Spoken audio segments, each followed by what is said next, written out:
Welcome back, everyone. And this is the first literary session, so to speak, on the first day, even though this is the second session technically after the introduction, on the first day of the third edition of the Nabanna Earth Weekend, new festival. We have now of the planetary and the global, addressing climate change. Dipesh Chakrabarty discusses his new book, The Climate of History in a Planetary Age, in conversation with Prathama Banerjee. Dipesh Chakrabarty is currently the Lawrence and Kimpton Distinguished Service Professor in History, South Asian Languages and Civilizations at University of Chicago.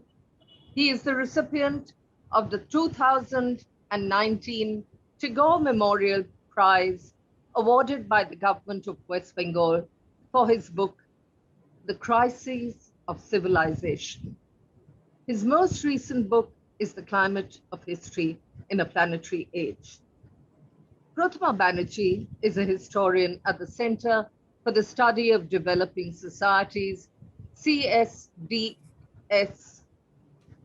Delhi. She works at the cusp of political philosophy, philosophies of time, conceptual histories, and literary theory.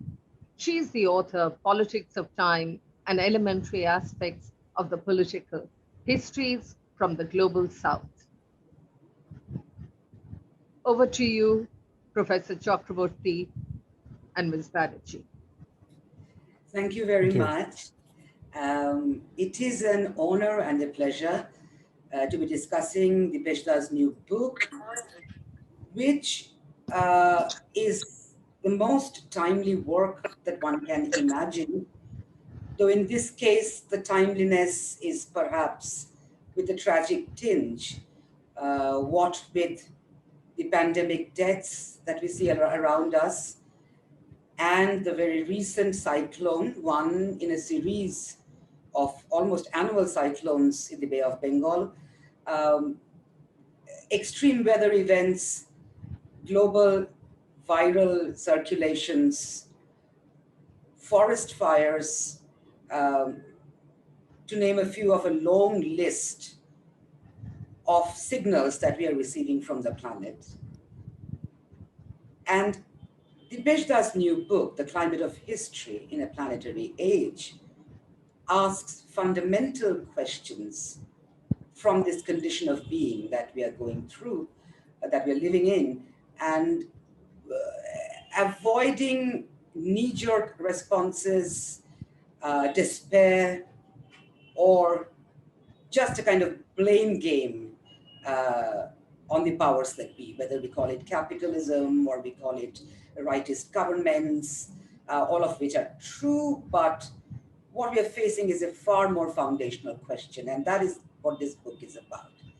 So let me begin with the question that must be on everybody's mind here, which is this fascinating intellectual journey, Dipeshda, from working class history to subaltern studies, to post-colonial critique, and to now planetary thinking. You say in the introduction that this journey is not just a personal journey, but a journey which has methodological and theoretical implications for all of us to think about. So would you start with that, going over the introduction for us quickly? Well, thank you, Prathama. It's a real privilege to be in conversation with you. I mean, I've loved reading your latest book and discussing it with students. So it is wonderful that we have this opportunity to talk in front of our distinguished guests. I think the basic point I'm trying to make in the book is that whether we like it or not, whether we think of it or not, we are increasingly having to deal with more or less consciousness with things that I consider planetary, things that determine the climate of the whole planet, for instance, things that determine the hydrological cycle of the planet, or the nitrogen cycle of the planet, or the carbon cycle of the planet. Now, these are things that experts have always known about, but in our everyday life, or even as you and I as social scientists, haven't really had to think about these things. And even the most current tragedies with the pandemic and the cyclones are very good reminders of this point, because as Anthony Fauci, the man who was the head of CDC in the United States until a little while ago, kept reminding, both in his public speeches and in his academic writings, which I got interested in and started to read, all through last year, that we are entering an era of pandemics. And one major reason why pandemics will become more frequent, or becoming more frequent, or the potential pandemics are coming to us every so often, is that one reason, it's not the only reason, is the cutting down of forests. And I read in a scientific magazine that if we cut down 25% of the present forest cover, we will be in deep trouble. And we're up to 17. So, not very far from the 25% mark. And he and others have been saying, let's not cut down so many forests. Let's find other ways of, finding resources. So if you look at the pandemic, you begin to see that the pandemic brings together what's global. What's global is that we are huge in numbers. We were 1.6 billion at the beginning of the 20th century, humans. At the end of that century, we were 6 billion. We're now about 8, going on to 9 or 10. We are increasingly urbanizing. Humans are becoming an urban dwelling species. And the cities are becoming more like what Mike Davis called the planet of slums. These mega cities. They're crowded. And we are far more connected than we used to be. We travel a lot more. So that's all global. But what you are also doing when you cut down forests and you force wildlife to come to contact with us, and wildlife doesn't seek us out. They come close to us because we are forcing them to leave their habitat. Throughout the world, you will find in most cities, there are certain species of wild animals that are trying to be urban. Monkeys in Delhi is, of course, the big example of that. So we are actually intervening with our global expansion of human civilization, economy, and everything. And with our flourishing, we are interfering with what affects the very processes that actually keep multicellular complex life going on this planet.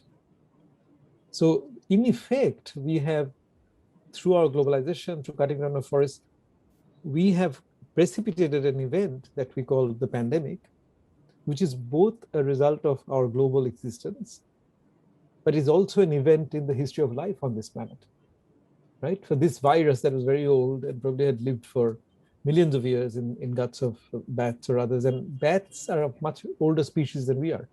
Bats have been around for 50 million years. So this virus, which used to have a local address, now has a global address, right?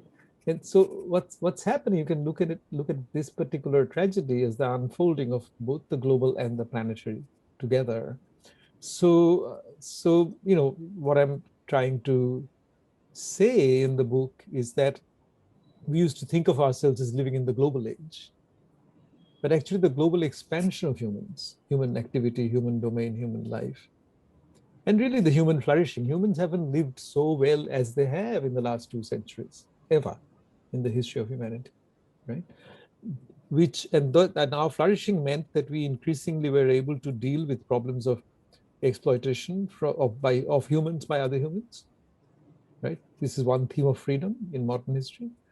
And we are acquiring certain forms of mastery, quote unquote, over nature. This was the other form of freedom that we've sought. Both of the pursuit of both of those two kinds of freedoms have now imperiled our capacity to be free, right? So in a way, the book, you were asking about my trajectory. So the book began when I realized, following some Australian fires in 2003, which devastated many spots around nature spots around the city of Canberra, where I did my PhD, and spots which I grew to love. So the book began both in a sense of with a sense of bereavement. There's a kind of a loss of nature, which I experienced, and then and my sort of curiosity about why the fires were so bad, which got me into climate change.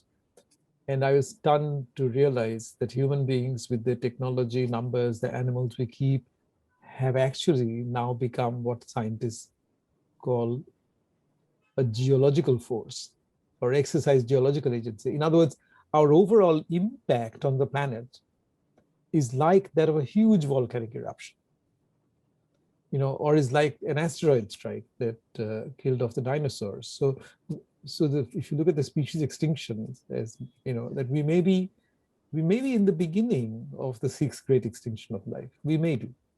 And people who talk about the Anthropocene, geologists say that if we do end up in 200-300 years with that extinction unfolding, and an extinction can go on for a long period in human terms, then they'll have to upgrade the moniker Anthropocene, which refers to the smallest unit of geological division, the epoch, to an era, and they'll have to call it the Anthropozoic era, except that there won't be anyone there to give it that name. Yes, so I wanted to talk a little more about the distinction that you're making between the globe and the planet. As you say in the book, the time and scale of human history, as we experience it and as we write it, is on the one hand, and on the other hand is the time and scale of geochemical and species transformations. Right. And which is a huge time frame.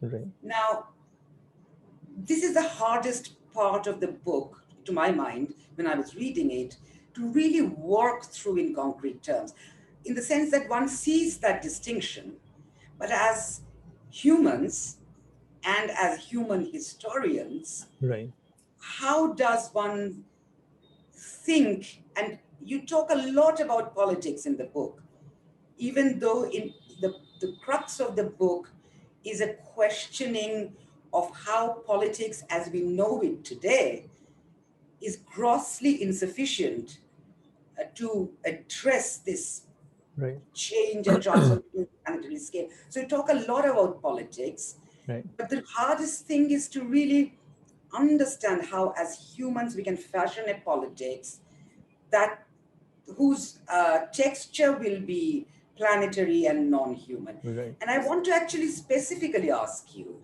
there are a number of very important philosophers of the non-human, as it were, who talk about the parliament of things, Bruno Latour, or the democracy of objects, Levi Bryant.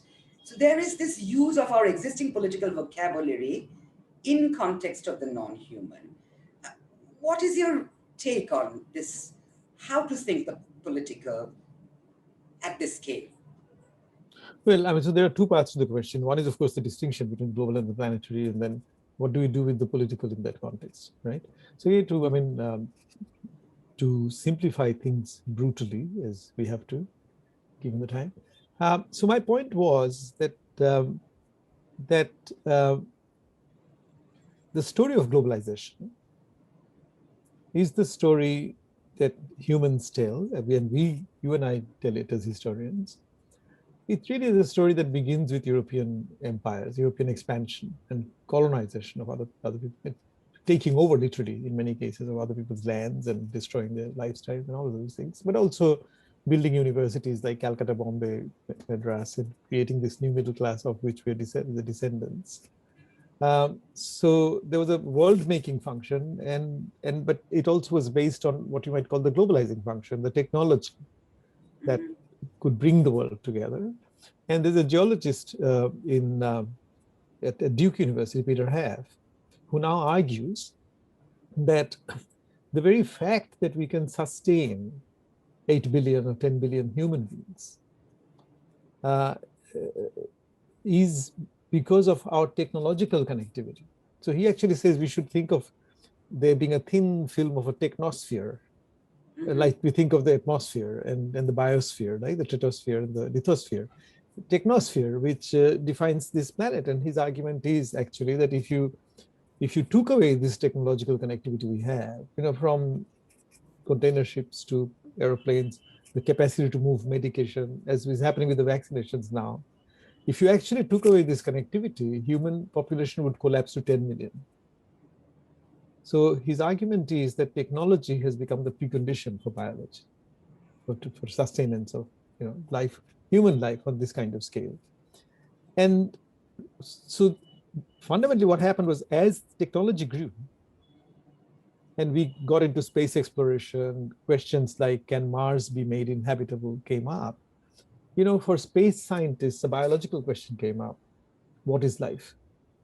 And if you followed NASA's discussions in the 1960s about Carl Sagan's unit, one of the books they were reading was a series of lectures that Schrödinger, the physicist, gave in Dublin in 1939, and which came out in a book called What is Life, where he was applying the principles of thermodynamics to understand what life was, right? And this question that actually came up not with biologists, even though biologists got involved in it, right, eventually gave rise to a realization that we live on a planet where biology and geology are connected, and and for a long time we humanists didn't care about this knowledge. The NASA set up what they called Earth System Science Subcommittee in 1983. The IPCC was set up in 1988 following the Montreal Protocol. But if you look at what we humanists did, we really didn't take any notice of all this, even though, so global warming was hitting the newsstands by the 1980s, 90s, but we were more busy talking about globalization. But global warming is about planetary processes. And my distinction I'm saying is that if you tell the story of globalization, humans are logically at the center of it. Because we created this technology, we created empires, we brought things together. But the expansion of the human realm began to give us knowledge about how this planet works. And eventually this idea that the Earth actually works like a system, which they call Earth system, right? And it's interesting, the interesting role of technology is fascinating. It's ironical or two-sided, however you want to think about it. So one way you find out that there's more carbon dioxide in the air now than there was ever in the last 800,000 years, say, is by boring into ice in the polar regions and finding out trapped ancient air in ice bubbles, right? That's how you find out ancient air and its content. But how do you bore? So in boring into polar caps, you use the same technology that the oil companies use for boring for oil, except that you modify it for boring into ice. So you see, technology has played this dual role. It has, on the one hand, allowed us to expand to such huge numbers. A tremendous role was played by antibiotics during the Second World War, right? I'm a beneficiary of antibiotics. I would have died at age 17 when I had diphtheria. So this technology is central to the story of our flourishing, and so the story of our flourishing is both is global, but it also has happened through processes through which we've acquired knowledge about how the planet works, how bacteria work, how microbes work, and we've been generally thinking we're mastering them. But as we expand our realm and we destroy forests and we create the crisis of species extinction, right? What happens is that the very flourishing of human beings creates the problem for flourishing. And the very technology we use to flourish also gives us that knowledge of how the planet works. And now it is part of everybody's skin. It is kind of coming into our awareness in different ways. We talk about renewable fuels, non-renewable fuels, excess carbon, part of newspaper talk. Recently, Sundar Bahugunaji died. And one of the things that came up in many discussions about him, what he used to say, and the environmentalist Jayanta Bandyopadhyay was saying it in an interview, that if you think about the Himalayas and ask what are the main products of these mountains, and he was saying it's not apples, it's water. It's the rivers that serve so many countries. And we are becoming more and more aware about the problems we're creating in the Himalayas for the rivers, right? For the glaciers. So the point is that we are becoming more aware not only of our global successes, but the very interferences that these successes have produced in planetary processes, which in turn, like in the carbon cycle, which in turn is hurting us, right? So that's the distinction. And what I want to say is that we have to go forward with both of these perspectives. So the global perspectives makes us central. The planetary perspective decenters humans from the story because it's based on knowledges like geology and evolutionary biology, right? And these are stories in which humans come so late that they can't ever be at the center of the story. So these are both sort of scientists or human ways of centering, thinking in an anthropocentric way and thinking in a way that decenters humans. I'm not doing the decentering. Biology and geology, they do the decentering.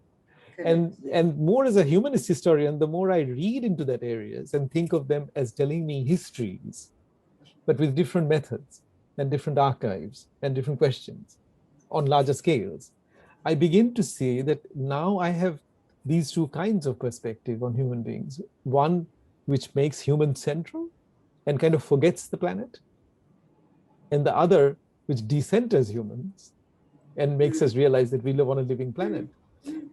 You know, this forgetting of the planet is fascinating. I mean, after reading my book recently, my former student, now a professor at Wright State University, Arvind Elangovan, wrote me a very nice letter recently saying that he said, you know, and I learned this by reading Arvind. And Arvind said, Dipesh, your book reminds me of the letters I used to receive from home or when his mother was alive. And it's the first sentence in Tamil would always begin by saying, I am keeping well. I hope you are free of illnesses. And that fatigue remark is precisely the way we would both remember and forget that we live with other microbial species that can infect us. Right? So the fatigue remark was about both remembering and forgetting the planetary. Right? The Western people have a habit of saying, you know, if you meet, isn't it a nice day? Or what a lovely weather.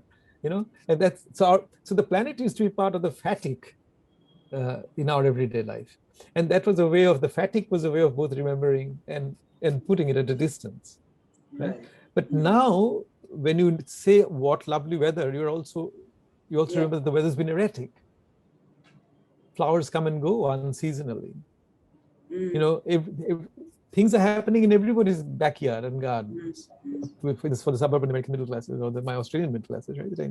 So in many ways, so that's why I'm just saying there's an incipient planetary awareness that's coming into us. Going back to the question of the political, so people you mentioned, Latour and others, so they have been trying to derive insights into political from the fact of interconnectedness of different forms of life and life and non-life on the planet.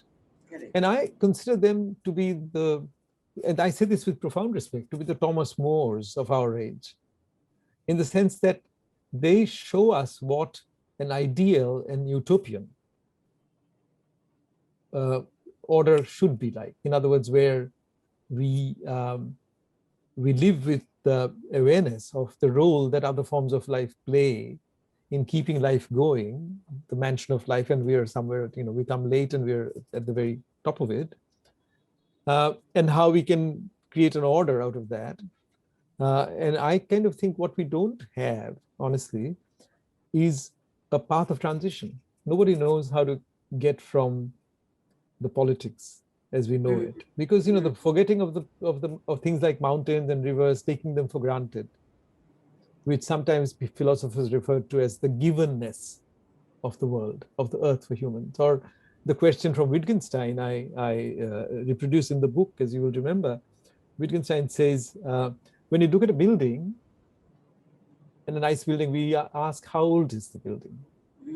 Why don't we ask the same question of mountains, right? And that's because we take the mountain for granted. The mountain's life and death happens over a period of time that is so large, for human experience, that we don't have to, we take the mountain for granted. Devatatma Himalayas, always there. But now you will see that more and people actually know, more and people actually know, educated people, that the Himalayas are growing. Right? That it's a very active mountain. People would actually know that it's a young mountain, that it's not it's a bacha among mountains. I mean, Australian mountains are very old because they're all eroded. You don't get high hills in Australia like you would get, it's much older land. So this kind of awareness, it lets you see how humanocentric our institutions are, how humanocentric our notions of politics are. And that's the problem, because, so the United Nations increasingly seems like not the kind of governing agency you want to deal with climate change. But that's the only agency we have. Yeah. Think of the glaciers in the Himalayas that we're talking about, which serves so many countries, right? The glaciers are treated as national properties. Rivers are treated as national properties. There's no multilateral agreement between all the countries served by these glaciers about the maintenance of the health of the glaciers. So we need to imagine a regional authority that might be able to do it. But we're not there yet. We're still too much in the era of nation states, which kind of made sense in the post-Second World War world. And it's increasingly making it difficult for us to address questions of real planetary importance, including the pandemic, may I say. I mean, you just have to think of the history of how the Chinese dealt with the data about the pandemic. And you will remember that we talked about, does WHO need more teeth? What do we do with these problems that are of planetary proportions that break out in one part of the world? And then the government, I mean, we have our own government's failure in India, sort of thinking about it, we only thought in terms of national pride, but not in terms of national emergencies, right? But it's so that's what I mean, that the human political will have to be rethought, but we're not there yet institutionally. So there's an institutional deficit in the world. Right. Yeah, a very beautiful formulation in the book, which I really liked, where you say that human history should perhaps be now thought as a form of minority history, because amongst the life forms in the world, from the microbial to the kind of growing mountain, I mean, I would call that a life form as well, human numbers, even at its expansive best, is still a microscopic minority, which is why, I like that formulation quite a bit. Sure. Sorry. Okay. No, so I was just going to kind of speak a word on that. Yeah, only in the sense that so it's not my invention. I mean, people who write about viruses and microbes, they say that that the majority form of life, both by weight and numbers, are microbial. And it's a very inferior, it's the forms of life that we have traditionally considered inferior, that keep life going. So if you look at the whole question of supplying the atmosphere with fresh oxygen, which you need to do to keep up the levels of oxygen in the atmosphere, which, by the way, these levels have been maintained with some fluctuations, but at a level where animals and eventually humans could survive. The oxygen level has been maintained for 375 million years. And so clearly humans have very little to do with it. We depend on it. And it's these inferior forms of life, planktons and bacteria, that actually plants have a role to play in supplying the fresh oxygen. So yes, so we are like so sometimes I think of it through an analogy. It's like if you think of the white people in South Africa during the apartheid regime, right? It's a minority that dominated the hell out of the majority. That is right. Yeah. But see, the problem is, and this is something that people sometimes don't think about. The problem is, of course, if you look at the forms of knowledge we've developed about microbes, the microbial world, I mean, we have developed this knowledge clearly to manage and control this world for our benefit, right?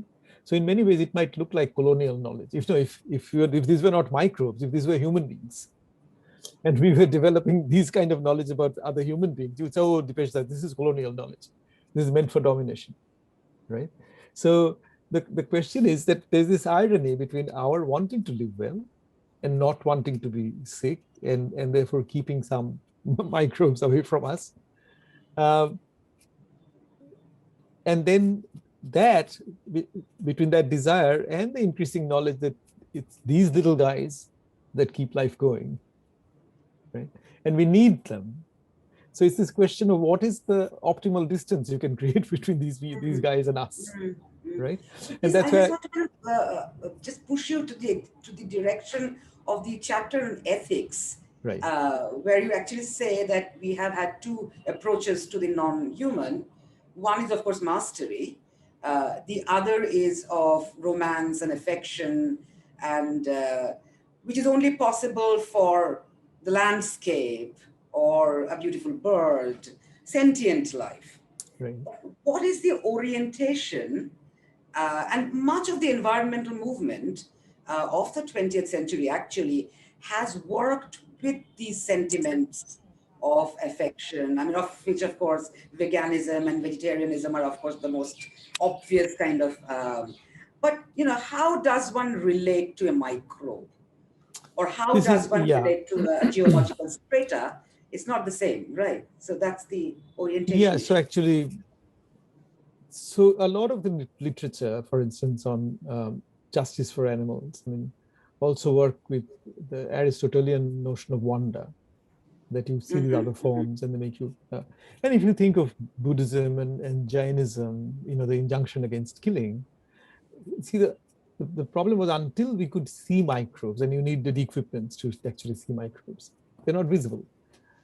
The smallest creatures were insects, right? Whose forms were visible, and then so in some ways, the opening up of the microbial world sort of creates this another world that humanity, in most of its history, lived without awareness of. They were not aware of this world, even though pandemics have been around, infections have been around, but we thought of them differently. It's really a sentence in a geologist's book where he begins by saying, we have lost a feeling of reverence for the planet. We are driven by wonderment and curiosity. And wonderment and curiosity are good values to have in many cases, because as Martha Nussbaum and others point out, they lead to imagination, they lead to exploration. But at the same time, you have to realize that there's a very close connection to history of imperialism and curiosity. Absolutely. I mean, no denying that, right? All the histories of explorers and stuff. So I don't deny the positive role that these things have played, but reverence, even though the geologist was using it, and I realized when I was reading him, I said, reverence is not geology, it's theology. Right? And then I read Rudolf Otto's book on the holy, and clearly there's a discussion of reverence as a relationship of kind of that is mixed in respect, mixed in with awe. And I think a lot of life coexists together, visible forms of life, because they're able to bluff each other. Right? So because there's kind of mutual awe and respect, and you respect the injury that another form of life can cause you.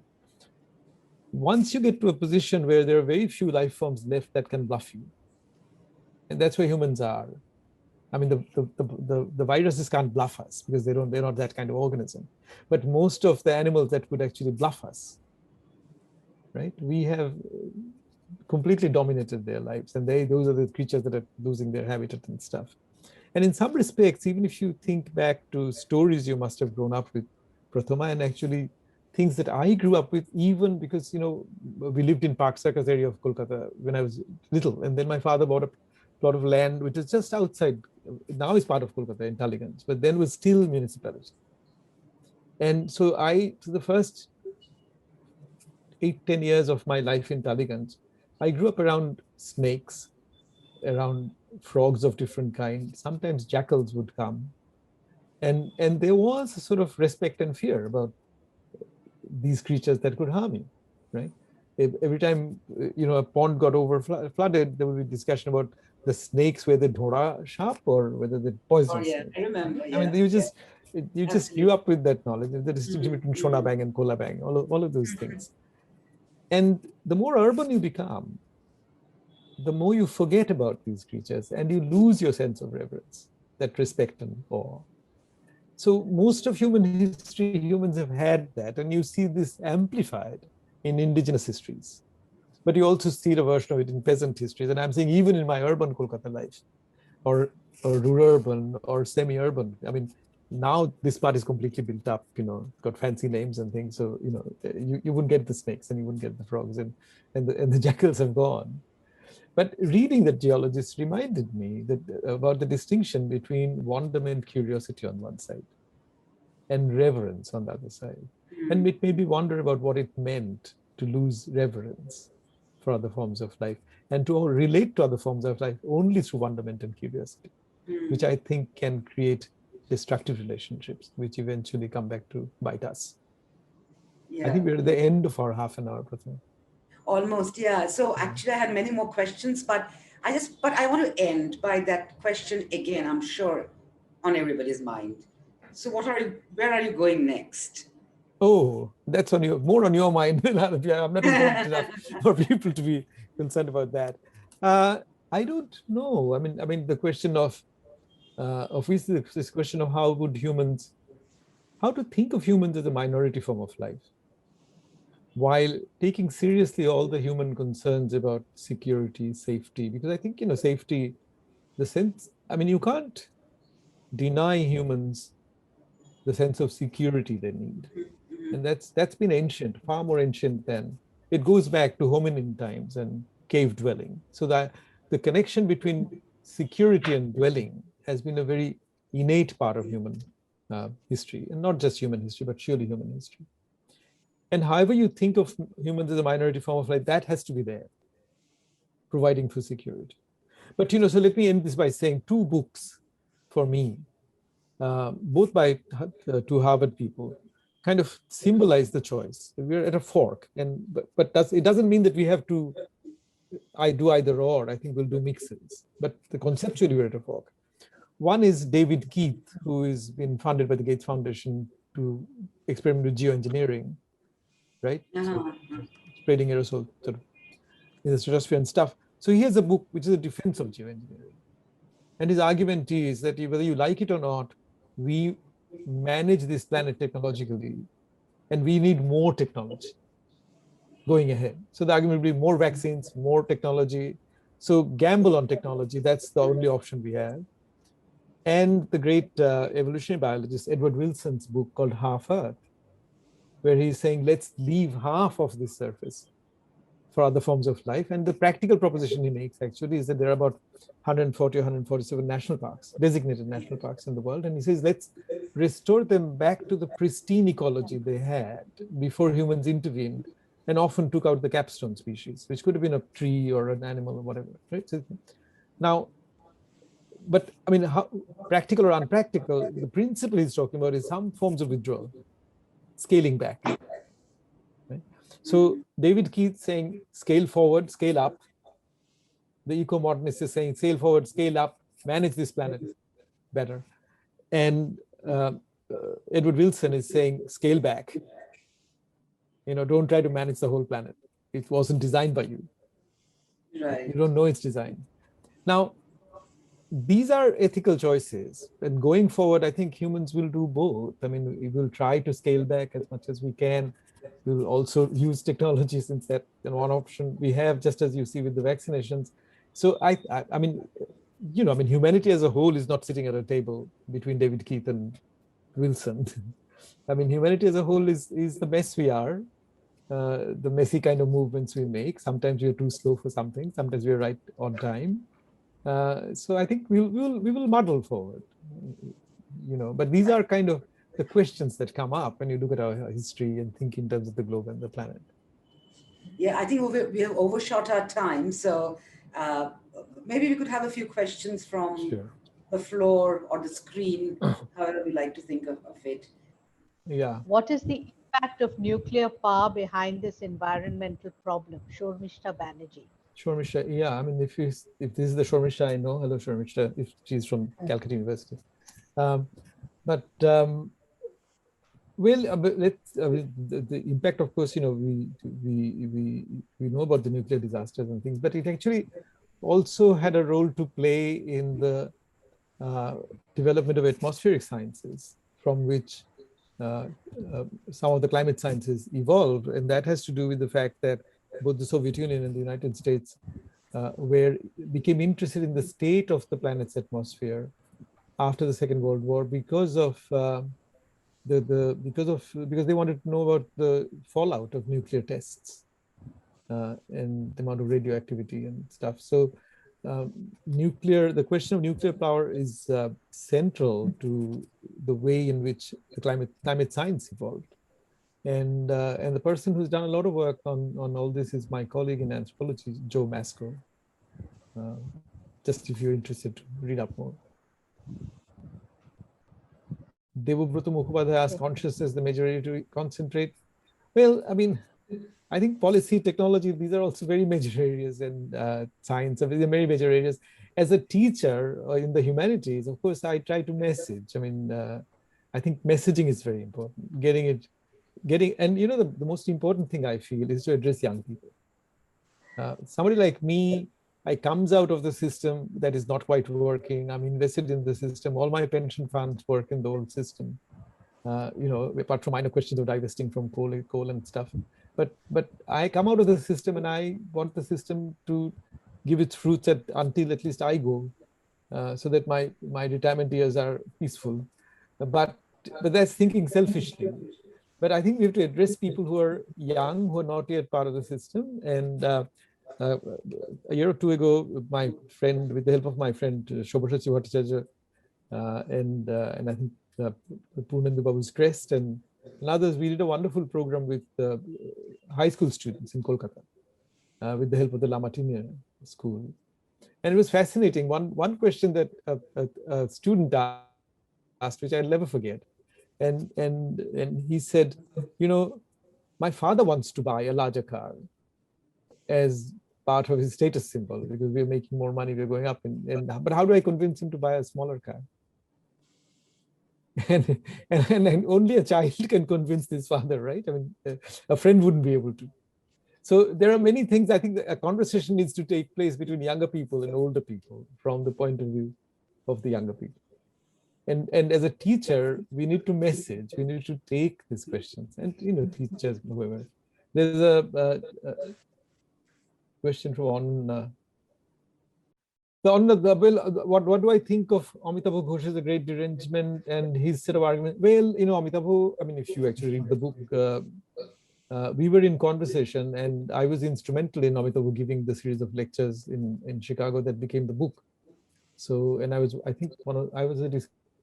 discussant. So I think highly of his work. And your second question, can literature and fiction be more proactive? Kim Stanley Robinson in the US is somebody who's an interesting novelist writing about climate change, imaginatively, the problem that the environmental crisis that we face. Yes, I think filmmakers, people who are creative can help us with imagining a new kind of world. But then we need technologists, we need policy people, we need scientists, we need politicians to help us get there. And we need people. And we need democracies, actually, so that we need more active, more vibrant democracies so these things can be discussed and acted on. Shormisha Banerjee, okay, you're not the Shormisha I had in mind, but nice to meet you. Pritha Sen, Indian philosophy. I'm sure philosophy helps. I'm not qualified to talk about Indian philosophy. Prathama might, actually. No. Yes. With Siddharth, I agree. Hello, Siddharth, do you think the awareness of planetary are helping people to take action? No, see, there's no straightforward connection between awareness and action. If all action followed from awareness, we would be in a better place to today. I mean, there are many other things that intervene. There's also your interests. There's what things you're not aware of. So I think the connection between action and awareness exists, but doesn't exist in a straightforward one-to-one relationship. There are other intervening variables. What is Australia doing to limit its forest fires? As far as I can see, it's a debate going on. I mean, most countries, what they do, like you see in West Bengal today, many governments have accepted that there'll be, I mean, they find it easier to think that instead of shrinking the economy or withdrawing, it's better to invest more in management and in disaster management. So I think even West Bengal today is better prepared from all the reports I read to deal with the cyclone. But are we actually working so that there are fewer cyclones in the Bay of Bengal? No, we're not, because that's happening from the warming of the seas. Are we working to reduce the warming of the seas? As far as I can see, we're not. I mean, we're headed for an average of 1.5 degree rise. So I don't. So it's more where the money is going. It's more into management, containment, rather than mitigation. Srishti Moitra asking, could this ecology also be seen as an economic crisis? It of course is an economic crisis, and owing to the situation, the climate refugees. This is a very important point. Yeah. So there are two things about climate refugees. We still don't have an official category, I think, in the UN called climate refugees. So the definition of refugees is, so unofficially, we talk about climate refugees. And if the warming goes, again, there are different scenarios. If the average warming goes up by 3 or 4 degrees Celsius, then we will probably have 200-300 millions of refugees. The current figure that I come across for refugees is 65 million, which means we have to overcome racism.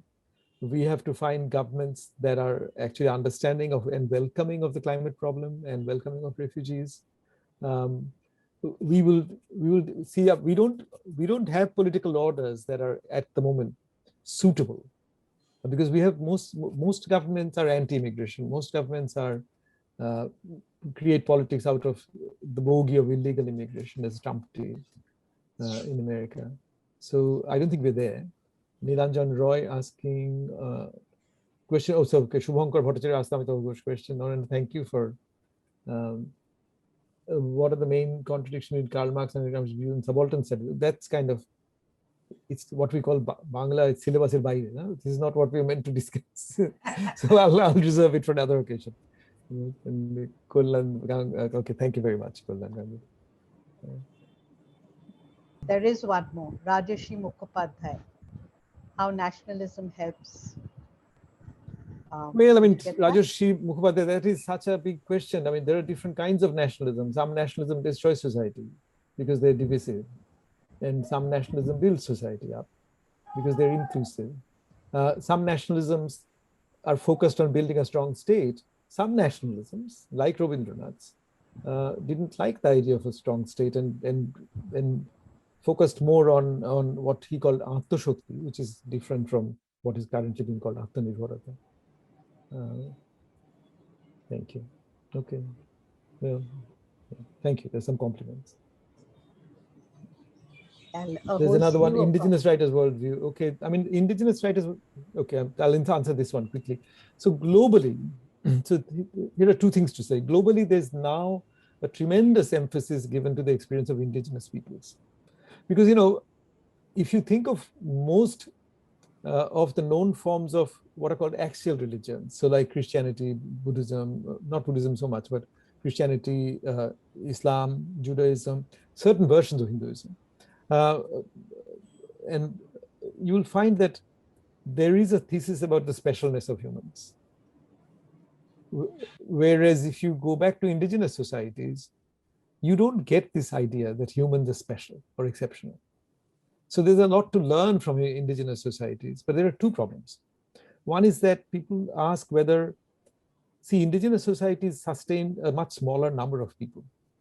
So whether the same principles can be scaled up to sustain 10 billion human beings is a question that people ask, and I think it's a legitimate question. And the second point is that if you believe in climate science, in other words, not believe in it, but if you take climate science seriously, Earth system science shows that the climate of the planet is determined in part by many parts of the world, of the Earth, where humans don't live. The deep seas, for instance, the Siberian permafrost, the polar caps. And so what it means is that the climate system as a whole has many aspects which have escaped historically the accumulation of human experience. So, but indigenous people's beliefs, whatever they are still based on their experience of the world. So I don't see in indigenous forms of thinking, I see in indigenous forms of thinking many things to learn, many principles to learn, but I don't see it as it's necessary but not a sufficient answer to the climate problem, because at least in the scientific definition of it, the scientific definition of it actually includes discussions about how the planet works, and you will see that the way the planet works are processes that are much older than the history of human beings, and involve many parts of the planet where that humans have no direct experience of, and therefore their cultures have not necessarily processed what functions of those parts. Can indigenous knowledge and technology coexist? I mean, yeah. I mean, who invented the boomerang? I mean, they didn't have the mathematics for it, but they invented it. The sporting boomerang that went and came back. So clear, yeah. Now the capacity to build technology is human, and some other animals also have it in a smaller degree. So thank you for this session, Professor Chakrabarty, Ms. Banerjee. That was Of the Planetary and the Global, Addressing Climate Change. Thank you very much. Thank Yeah, thank you.